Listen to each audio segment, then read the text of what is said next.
Congratulations, you found the one station that plays Ghana's best urban music. YFM. Listen to YFM 107.9 Accra, 102.5 Kumasi, and 97.9 in Takoradi.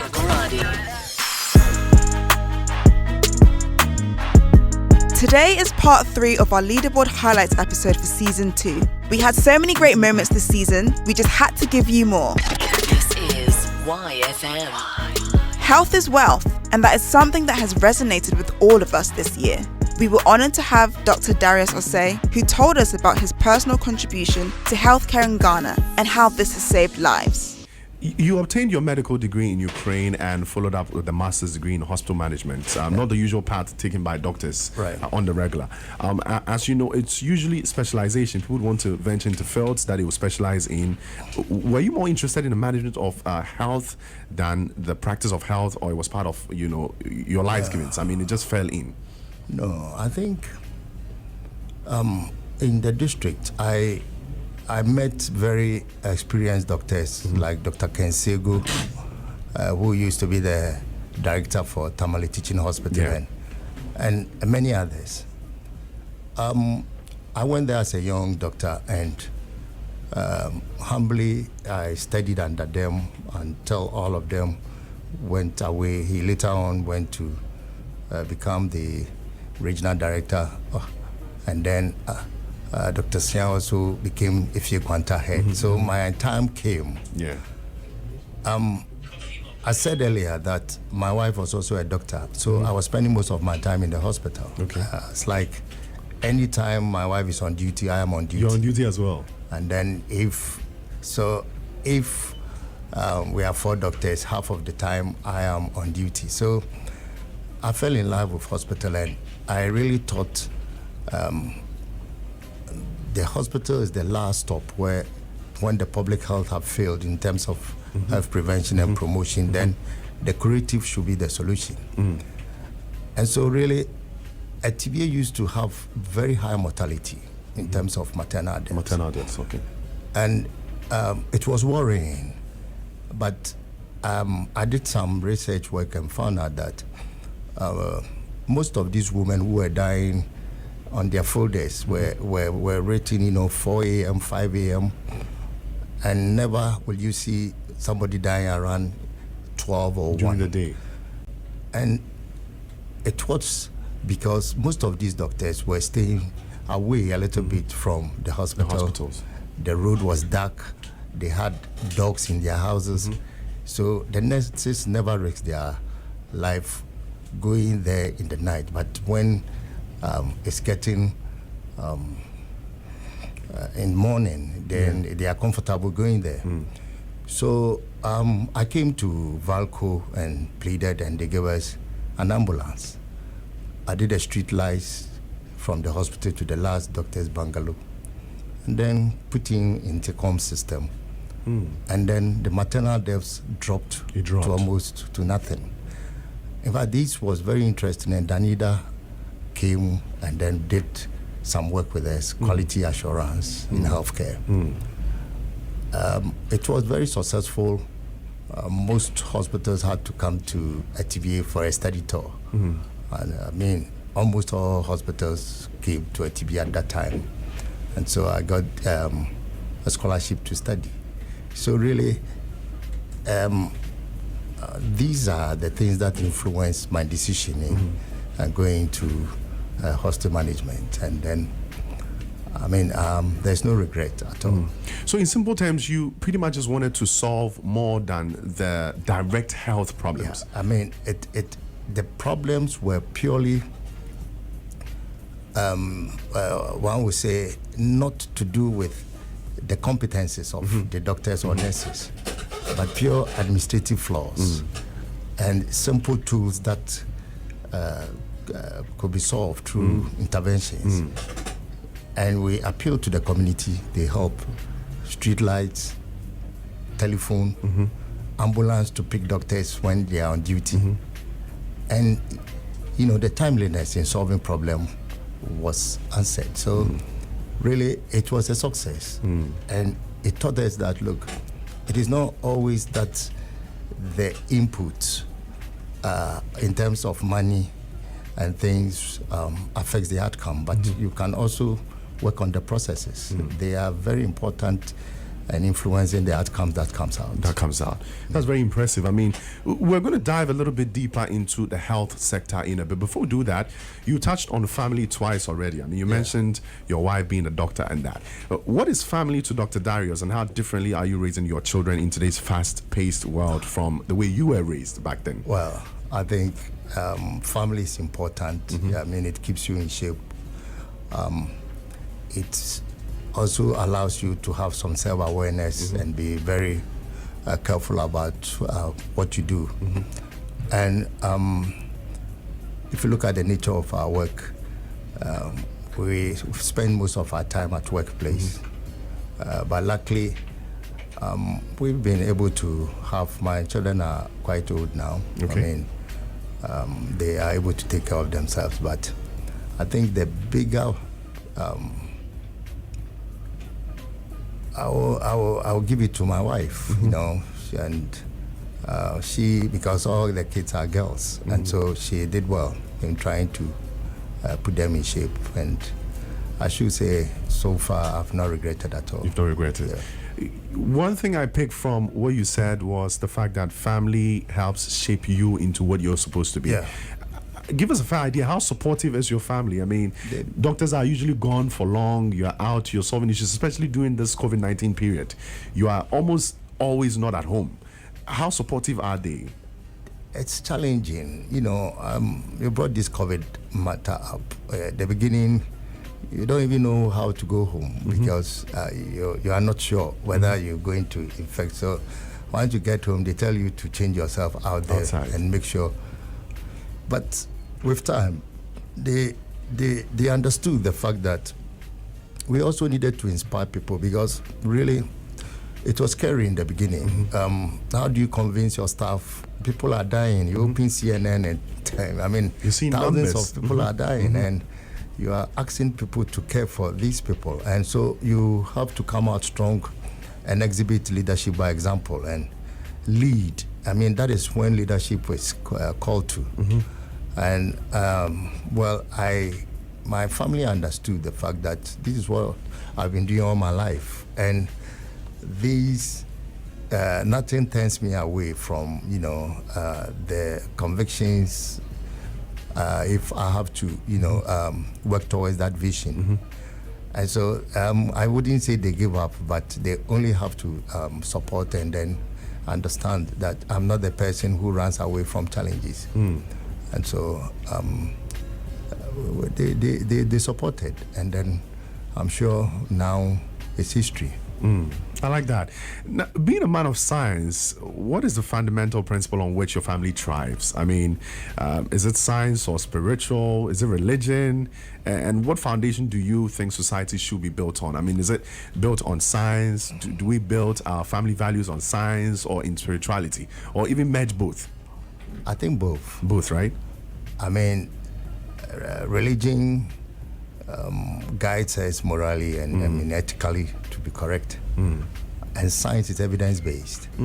And for us as doctors, really, science should always be the most reliable. But again, you should also try to be religious and believe that you are not there on your own. But I mean, you cannot rubbish that aspect of it. So you have to blend the two. Great. For the sake of people building their families now, I mean, some of us who are now about to build our families, what are some of the lessons parenthood has taught you and, you know, has influenced your outlook of life in general? What are some of the basic things that you've learned through raising a family? I think for you to be successful as a leader, first of all, apart from your knowledge acquisition and all that, you have to be a very good person. A good person come with certain attributes: empathy, sympathy, care for the needy, and also feel the same for others. These are essential. And for me, I think you cannot do away with these attributes and rely solely on your knowledge, intellect, because who cares about what is in your head when people cannot come close to you and you cannot impact on others? I'm sure that everybody wants to come close to people who have made it, and then you should be able to impact on them positively and then help the society, because you are living in a community and you cannot live in isolation. And so if you don't care about others, I'm sure then I wouldn't say your success has anything to go by, no. Wow, that's deep. That's very, very deep in there. You mentioned earlier that you spent 10 years in Kwewu, and in that period, you were able to transform the place into a place of a health center of excellence. After that, you moved to Cape Coast Government Hospital, that's in Tibetan. I mean, I heard of the regional hospital. Yes, the regional hospital. I heard of you back in Kumasi. A cousin of mine worked there, so they were constantly mentioning Dr. Darius, Dr. Darius, Dr. Darius. Yes, you were very popular in Kumasi, by the way. I should mention that. What was the state of the facility before you took over, and what were some of the main challenges when it came to health delivery? Tibetan was new. You know, it was one of the modern regional hospitals that came. Then Suyane came, and then I think who also got one. When I finished, I did my master's in hospital management in administration. That's in Leeds. So immediately I came. I was sent to Cape Coast. That was 2002. The challenge was to come out with policies that will influence care, and then and we didn't have too many of specialists at the time. We had young medical officers, and then some Cuban doctors as well as Bulgarian surgeons. Gradually, we managed to get accreditation to attract other specialists, and then we got accreditation to do house job. And today I'm happy that where I sit at UGMC, I've seen some consultants who did house job under me in Cape Coast then. That was 2002, 2003, 2004. And then we started the medical school in Cape Coast. That was 2005, until I joined SNET in 2006. It was challenging because it's just like the challenge I'm working on now. New, fundamentally, if you're able to get it right the first time, that is the quality definition. Yes. What is difficult in life is managing change. When it's already not working and you have to manage it. So you have all the opportunities to institute the institutional tradition and culture. And you also have to come out with certain personal qualities that influences the people you are working with. And I think the last time I visited Cape Coast, honestly, I was so happy that... You're impressed. Yeah, very, very. That, you know, the hospital has turned into something, and I was happy. Society often places certain expectations on you, especially when you're the child of a preacher. Having a liberal father, though, helped comedy icon KSM to find his true calling as a creative. I saw Kwame Nkrumah was when he came to KNUST with the Queen. Wow. The Queen was in Ghana, Queen in Elizabeth. Kumasi, to come and open the Queen's Hall. Oh, wow. Yeah, the Queen. It was that great. So the Queen herself came to... The Queen herself actually came named after her. with Kwame Nkrumah. Wow. And I remember, because my father was a lecturer then, you know, being there and seeing Kwame Nkrumah, and I'm like, you know, it didn't mean much, but looking back, and I'm like, hey, I saw Kwame Nkrumah and the Queen together in Kumasi. Wow. Yeah. Beautiful memories. I mean, let's still talk about you growing up in the home of a moderator of one of the largest churches in Ghana. I mean, a lot of eyes must have been on you or your siblings. There's a notion, was there a lot of pressure to conform to, you know, societal values and norms growing up in Chaplain's house? And I give my father a lot of credit for that, you know, because we grew up in Osofofi, and like you said, so there's so much pressure on you. But fortunately, no, because my father was sort of liberal, And he used to say this, and I always remember, and I think I am also using the same formula for bringing up my children. Okay. Because my father used to say, you cannot develop your child. You can only guide your child to develop. So my father's approach was, hands off. Let me see what career, let me see what their passion is. Let me see what their talent is. And as much as possible, let me support them and push them in the direction they want to go. Of course, he'll correct you. He will step in when he had to. But generally, in terms of career decisions, growing up and things, he just gave us guidance, but he didn't want to mold us like you, KSM.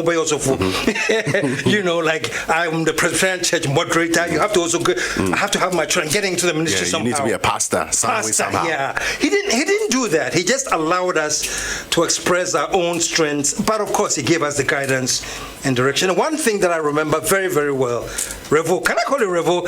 Talk to me. I love it. I love it. It's Rev with an O, so Rev. Rev. Yeah. Okay, I call it Rev. No, but it's fine. You can call me Rev. Okay. So one thing I remember was way back in 1977. I'm sure we'll get back. I'm jumping ahead of you. No problem. Give me a chance. When I staged my first professional play on stage, 1977. 1977. Yes. Wow. Was that 42, 43 years ago? I don't remember. Then we didn't have the National Theatre, but we had the Arts Center. And I remember finishing the performance, and everybody was so happy and applauding. And I saw my father walking down from the aisle. Wow. And he came right up on stage and gave me such a bear hug. So but that's what I'm talking about. Back in those days, even theater wasn't respected or something that you encourage your children to go and get into. But my father supported us. He would come to the show. Wow. Not only that, but would come and give me a hug on stage. On stage. Yeah. That's my boy. But that's my boy. The famous kid. So growing up, what was your dream career? What did you want to see yourself grow into? A pilot. A pilot. Honestly, I would go, the few times I would see pilots in their uniform, I'm like, I want to do this. I want to do this. I want to fly a plane. I want to dress like this guy. So that was what I was thinking growing up, And funny enough, all the time I was thinking that, I had a very, very creative streak in me, But it didn't occur to me that is where I was going to end up. I was thinking either a pilot or something, But I had a very, very creative streak in me. For example, Revo, I would hear a story.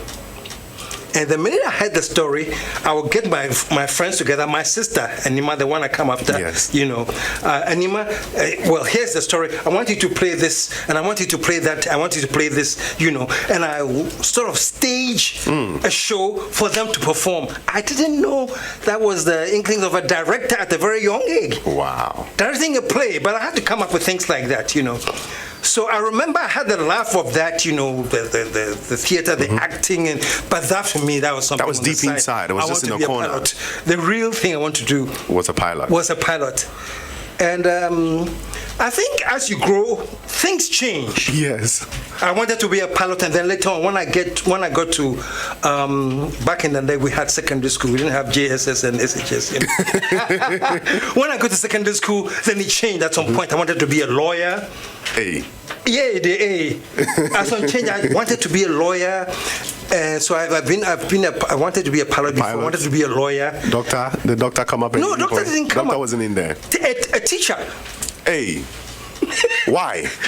I don't know. I just thought I would be teaching, not just a teacher, specifically political science. I wanted to go to university and teach political science. For what reason, I don't know. Wow. So it's been up and down, up and down, up and down. But all this time, the actual career was nursing, was for stage. And I wasn't even paying attention. And nobody actually taught you that. It's something deep within. It's an interest, it's a passion that just springs up bit by bit. I tell you what, one funny thing, I'm relating to this very well, but it's funny. Mine is very funny. So you see how at every single point in time in your life, you had one particular career dream. Initially, I wanted to be a doctor. Oh, you wanted to be a doctor? Yes. And then along the line, I realized physics and biology wasn't easy. So yes, I had to bring it down a little bit. I realized, okay, I'm very good in economics. Maybe we'll do banking. I would want to be a bank manager. And then I realized, Charlie, accounting and balancing sheets aren't easy. So what if I become a political science lecturer? Because I'm very good with political science as well. Wow. And then along the line, I realized, okay, those things are the basics for being a lawyer. So maybe I might want to be a lawyer. And through all these, through this journey, there was this little interest I had. I mean, I didn't know it would be this big, but same way you had interest in the creatives, I had a vibe. I mean, something that had to do with journalism, something that had to do with presenting, but it was hidden because, I mean, you look around you and nobody else is really doing it. And so you're like, okay, let me just keep this on the side. Maybe it's something that I'm just feeling. So let me just focus on what I can do until you realize, no, this is actually what you were meant to do. Exactly. I really connect to this, and I know there are a lot of people out there listening who can connect to this as well. From Kumasi to Presec and then back to Prempeh again, two giants then now. How different were these two school environments for you, and what did each impart to you, KSM? Oh, Presec. I still call myself Odadie, even though I went to Presec for just 1 year. But that was my first year in secondary school. You know, that was my first year in a boarding situation where I was dropped off and left off, and I was by myself, you know. So Presec gives me those memories, you know. So I enjoyed my first year at Presec, you know.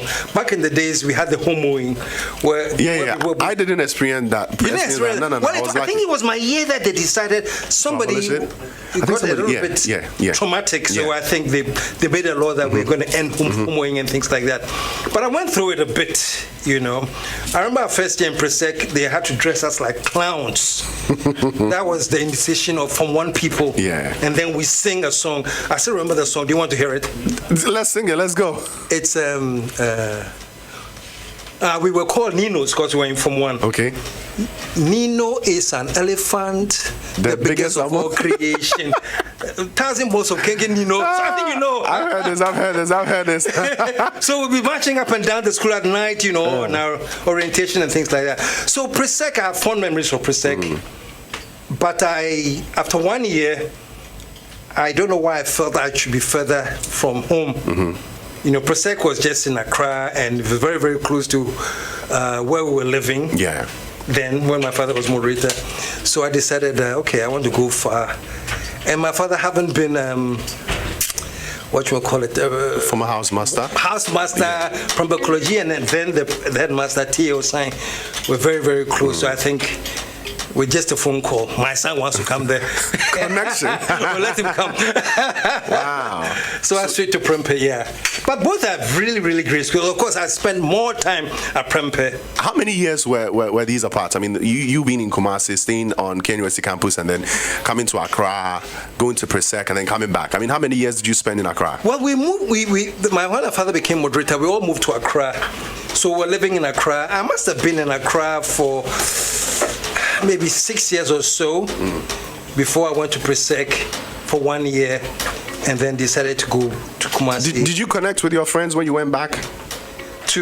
When you went back to Kumasi? No, really? there's been, and Kumasi too, we're staying on campus at Tech. Okay, so you didn't really. Yeah, so I didn't really get the network. Did you have any classmates that are, quite notable now? I mean, apart from you, from Tech? Presec and Prempeh College. I have very, very, little memory of my mates at Presec. Okay. But Prempeh College, I have a few very, very good, outstanding alumni that are out there. Regarding my mates, what's his name? Charles Asari, who was at the airport. Okay. Yeah. When I was entertainment prefect, he was my assistant. You were entertainment prefect? I was entertainment prefect. Tell us about it. Were you appointed? Were you voted into that? No, appointed. Appointed? Wow, because of your creative skills? Because of the creative skills, yeah. Tell us the style of entertainment back then. I mean, entertainment prefect, your nights were the entertainment nights. What was a typical variety night for you? Variety night was... people will come and do a talent display. Either they sing or they dance or anything creative, you know. We call that, what do we call that? I don't know. Talent night. Yeah. You know, then we have movie nights where we'll arrange and screen a movie. And then we had boxing. Boxing night? Yeah. We actually put up a ring and we have gloves, so we had boxing. And who were the boxers? Well, people who are settled scores. This is wicked. This is the first time I'm hearing about this. Yeah, but we had a good, the sports master was the referee, so we made sure it didn't go out of control. So this was not illegal? No. It was done nicely as entertainment night, And we had music night, where we just meet and play music and people dance. People dance, link up with the Then we had TV night. Wow. Can you believe we put a screen, one TV screen on the stage and the whole school just shared. Was watching TV. We had things like this for entertainment. Most parents, especially then, would want their awards to study for a white-collar job, but you found yourself in a film school, NAFTI. Did you have to convince them? I mean, you mentioned that they were super supportive of your career and that, but then were there any form of, convincing, like, Mommy, I really want to do this, maybe you guys have plans for me, but this is what I want to do? How was that period like for you? No, I mean, before you moved to NAFTI. When I finished sixth form, Revo, I failed miserably, man. My A-level results was a disaster. Wow. My A-level results was a disaster, man. So I had to take back and sit home another 1 year to redo some of these papers, So after I've gone through that, then I read somewhere that there was an opening that NAFTI was starting. So we were the pioneers of NAFTI. Wow. And so when I read about, they learn film, they learn editing, they learn directing, all this stuff, they're all part of the creative stuff anyway. So I was like, wow, I don't think I mind this, I don't mind going to NAFTI. And so I think I took an interest in that and applied. And things went so well with my application, with my interviews and everything, I decided I was going to NAFTI. So guess what? I still don't know what the results were, even though I resat the A-level. So in the course of you waiting for the results, I went to NAFTI. You went to NAFTI. Yeah. Dr. Mrs Edith Dankwa spoke about the turning point in her entrepreneurial journey, as well as the work of the Business and Financial Times and its usefulness to the business community. Madam, at what point or period in time in your entrepreneurial drive, or at what point did it kick in, the entrepreneurial drive? I mean, you were working for a company, you were doing your thing, but at what point did you decide, okay, I want to channel all my business efforts. I want to organize the various factors of production and then put out something different. At what point?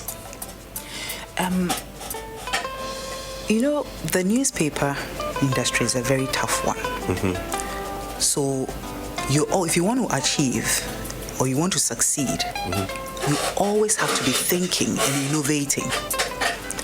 So when we started growing, in that growth process, from 1 to 2 to 3 to 4, 5 times daily, we realized that we needed resources to be able to do that. Yes. We needed more.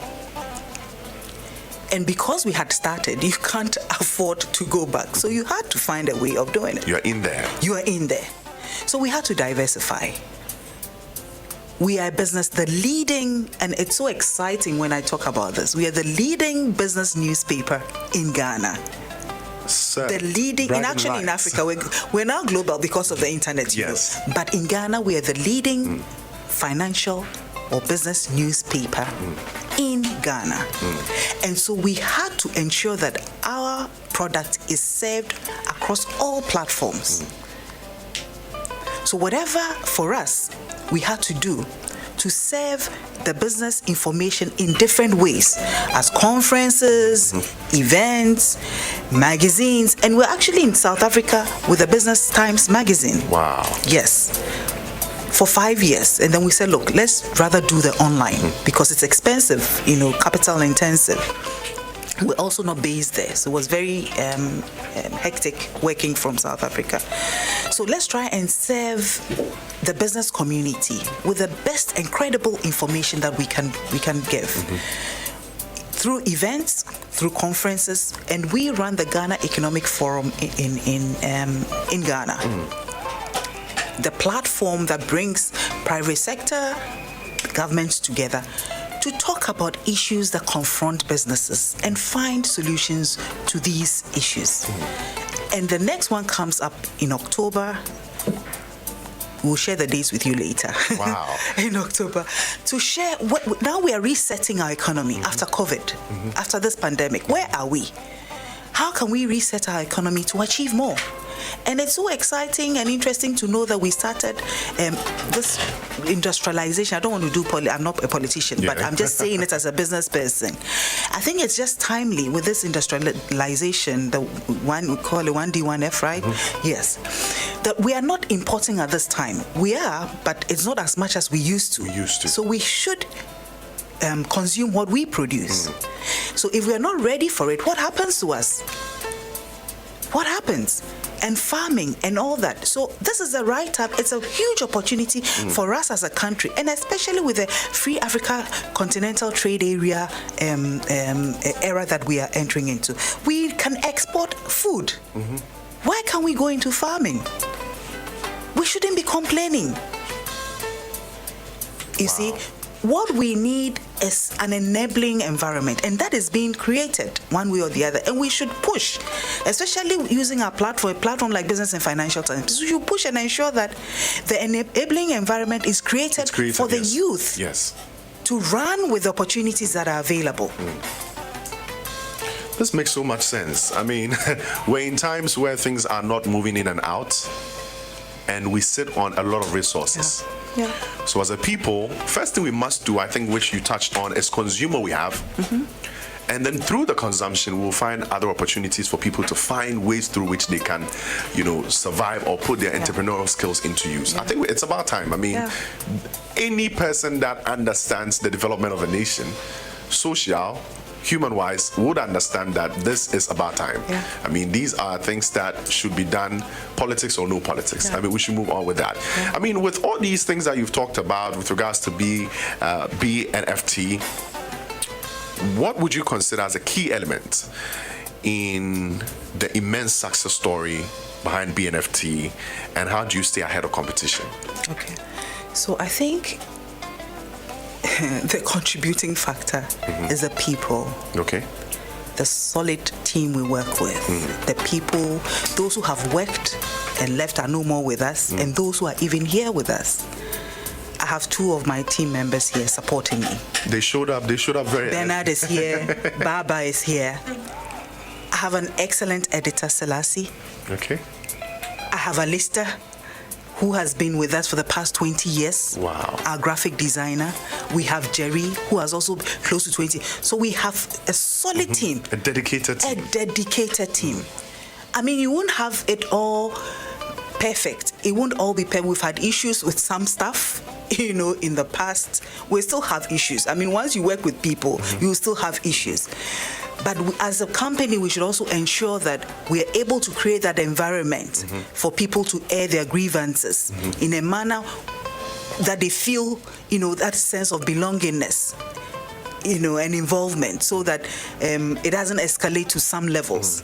But the team, and then also the information that we give, what we package, we give credible information, we give timely information, we give relevant information to the business community.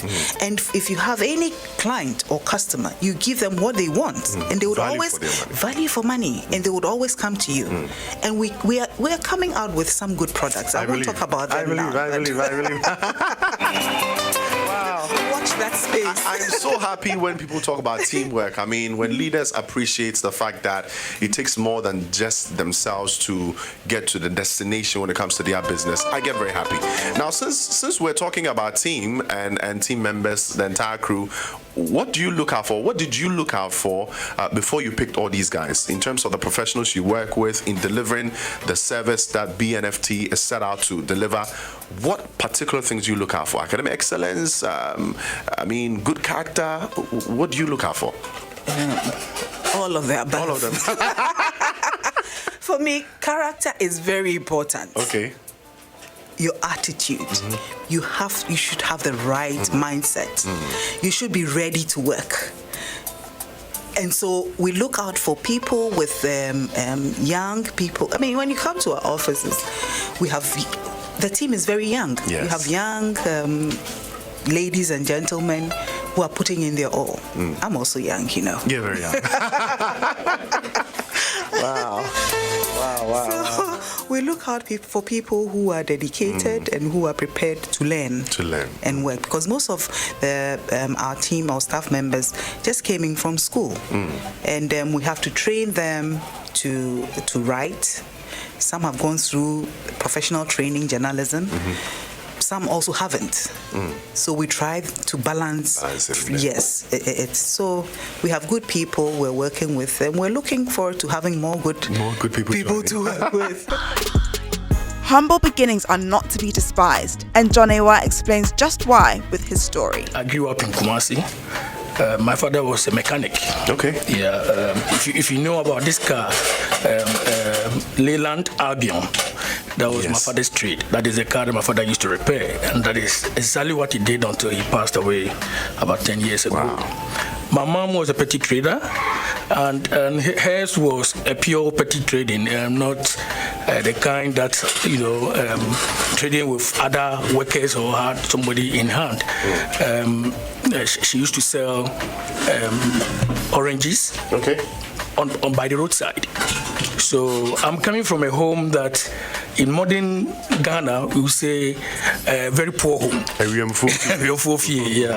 Yeah. But the point is, we are where we are because of a whole lot of series of activities that happened in the course of my life. My father was an illiterate, stark illiterate, who did not really step foot in the classroom.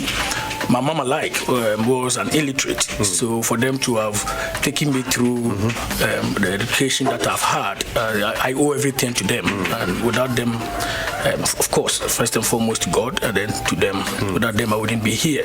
I started my primary education at Mispa Preparatory, which is a school in Kumasi. We were actually the pioneers. We were living in Mispa, yeah. We were living in the class. So competition started very early for us, because if you were even fifth or sixth, you were closer to the last. Than to the first. So competition has become a bit of part of me, but I take the positive side of competition, not over competition. So I did Mispa Preparatory, and because we were pioneers, the school hadn't put a lot of systems in place, even to take care of our final exams. We got to stage 6 only to realize that they had not registered us for common entrance. Wow. And so we had to fish for ourselves and go. And in those days, if you hadn't done your common entrance, it was very difficult to get into any of the good schools around. That's true. So you had to wait, and the schools that did not get their normal allocation of student population, they would organize what we used to call in those days late entrance. So I took part in a late entrance at Osei Tutu Secondary School in 1987. But sorry to interrupt. Is it what we would call these days wasn't a matured entrance? No. Really. So the late entrance was, the normal route to entry of secondary school at the time was common entrance. But because our school had not registered us for common entrance, common entrance is a semblance of like a BEC. A BEC now. Sort of. Yeah, but we had, if you did not make the grade for common entrance, there was an opportunity for schools that did not get the right allocation of students to enter class Form 1, they would organize what we used to call the late entrance. So the late entrance, basically, technically, it was organized by the schools that were not that well endowed, and therefore people did not really make those schools their first choices, and therefore they couldn't have the student population that they would normally want to run the school. So that is how come I got entry into Osei Tutu Secondary School, and from Form 1 all the way to Form 5. What kind of students were you back in school? Were you popular? Were you the famous type? Were you the stubborn type? I was very little, and people rarely heard of me until I was in secondary school, Form 3. And then I think I became a bit stubborn. Not stubborn in the vices. The vices, going out of school, but I was a bit of a talkative. So I actually quite frequently got myself involved in punishment here and there, because I've gone to get myself involved in a seniors issue. They will be chatting as seniors, and I'll just pop in and say something, and then those days you couldn't talk when a senior. Did you have a nickname back in school? Plenty of it, but the one that I took away was they used to call me Painter. And why they used to call me Painter? I entered secondary school back in the preparatory school. We had this. What we call the slide, so you climb from the back in a stair, and then you sit on the slide, and then you slide down. They still have them in the primary schools. Okay. So when we completed school, I stood at the back, that is the stairs, and took a picture. And that picture looked like somebody who was climbing a ladder. I took this picture, was in my trunk for a while. The senior, happened to find it and said, so one day on a roll call, he said, you guys, when you go to school, you don't work. Look at this young guy. When he goes home, he's a painter. He's a painter, wow. And then all of a sudden, that became my name. And I took it all the way from Form 1 to Form 5. Wow. What were some of the particular things you enjoyed doing most in school? I mean, aside our regular studies, were you into sports? Were you the type that would organize your friends? No, I wasn't. I enjoyed sports. I like to go for the taco and the like.